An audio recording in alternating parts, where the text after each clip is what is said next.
ऐसी आंखें, सांवला रंग और दुबला पतला सा शरीर। कुछ सालों पहले अगर कोई कहता कि ये हीरो बनेगा तो शायद इरफान सर भी खुद इस बात पर हंसते। इरफान, जब हम ये नाम सुनते हैं तब एक सुपरस्टार की इमेज सामने आती है। एक ऐसा एक्टर जिसने सिर्फ भारत में ही नहीं हॉलीवुड में भी नाम कमाया।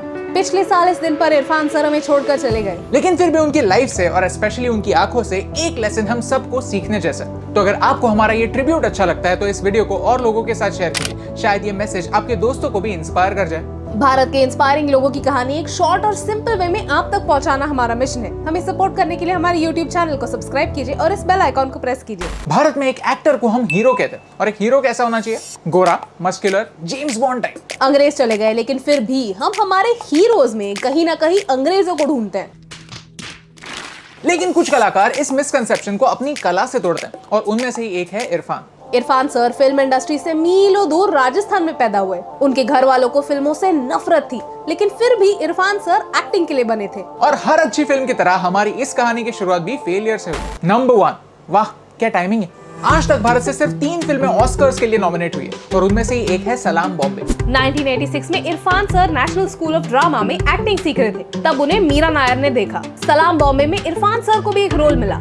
That was his first break. लेकिन लाइफ इतनी आसान थोड़ी होती है। फिल्म के एडिटिंग के समय इरफान सर का रोल कट हो गया। ये न्यूज उन्हें मिलने पर इरफान रात भर रोए।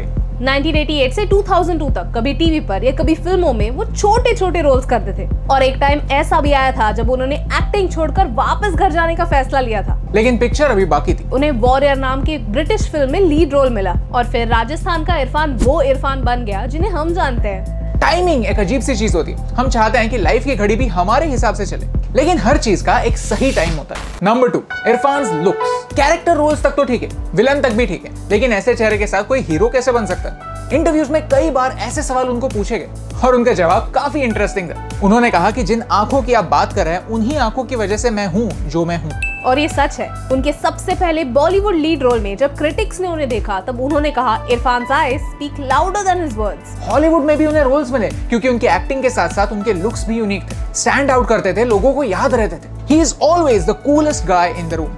एंजेलिना जॉली, नैटली पोर्टमैन जैसे हॉलीवुड की लीडिंग लेडीज के साथ इरफान कई हॉलीवुड प्रोजेक्ट्स का हिस्सा बने। क्योंकि ट्रेडिशनल सेंस में उनकी लुक्स उनकी वीकनेस थी, लेकिन उन्होंने उसे अपना स्ट्रेंथ बनाया। अपनी आंखों से एक्टिंग करना सीखा और उन्हीं से अपना नाम बनाया। Beauty lies in the eyes of the beholder. सौंदर्य देखने वाले के नजरिए पर निर्भर होता है। Number 3, English medium. Irfan sir की इंग्लिश परफेक्ट नहीं थी। आज भी अगर आप उनके इंटरव्यू सुनेंगे तो नोटिस कर पाएंगे कि इंग्लिश उनकी फर्स्ट लैंग्वेज नहीं है। वो सोच तो मातृभाषा में रहे हैं, लेकिन दिमाग में उसे ट्रांसलेट कर रहे हैं। लेकिन फिर भी इस लिमिटेशन ने उन्हें हॉलीवुड जाने से नहीं रोका।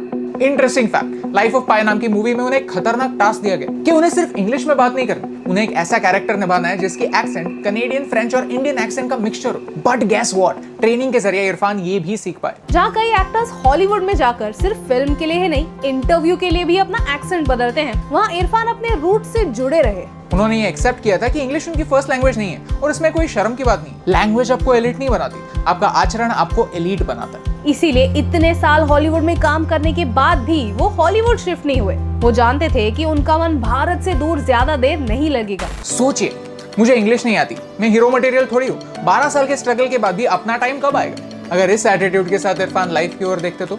हमारे लिमिटेशंस हमारे सक्सेस को एक सीलिंग नहीं लगा सकते। जब हम आईने में देखते हैं तब एक इम्परफेक्ट बॉडी को देखते हैं, हमारी कमियां, हमारी खामियां देखते हैं, और कभी कभी उन्हें छुपाने में इतने बिजी हो जाते हैं कि देख ही नहीं पाते कि ये छोटे छोटे इम्परफेक्शंस हमें कितने यूनिक बनाते हैं। प्रोडक्ट्स बेचने के लिए मीडिया हमें कन्विंस करती है that we are not good enough. हमारे लुक्स का हमारे सक्सेस के साथ डायरेक्ट रिलेशनशिप है, लेकिन सच तो ये है कि हमारे कॉन्फिडेंस का हमारे सक्सेस के साथ डायरेक्ट रिलेशनशिप है।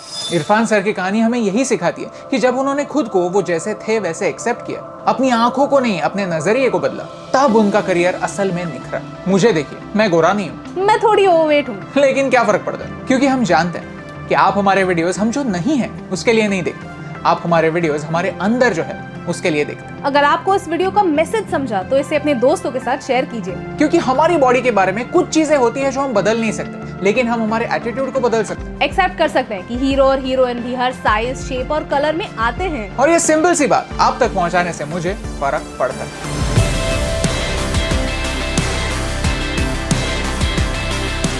हे एस टीम, हम हमेशा सोचते थे कि मीडिया भारत के बारे में इतनी नेगेटिव क्यों, तो हमने एक पॉजिटिव सोल्यूशन बेस्ड अप्रोच अपनाया। अगर आपको ये वीडियो अच्छा लगा तो लाइक बटन प्रेस कीजिए। अगर आप यहाँ पर नए हैं तो यहाँ पर क्लिक करके सब्सक्राइब कीजिए और नए वीडियोस के अपडेट्स मिलने के लिए बेल आइकन को प्रेस कीजिए। और ऐसे ही और पॉजिटिव वीडियोस देखने के लिए यहाँ पर क्लिक कीजिए, क्योंकि आपके सपोर्ट से मुझे फर्क पड़ता है।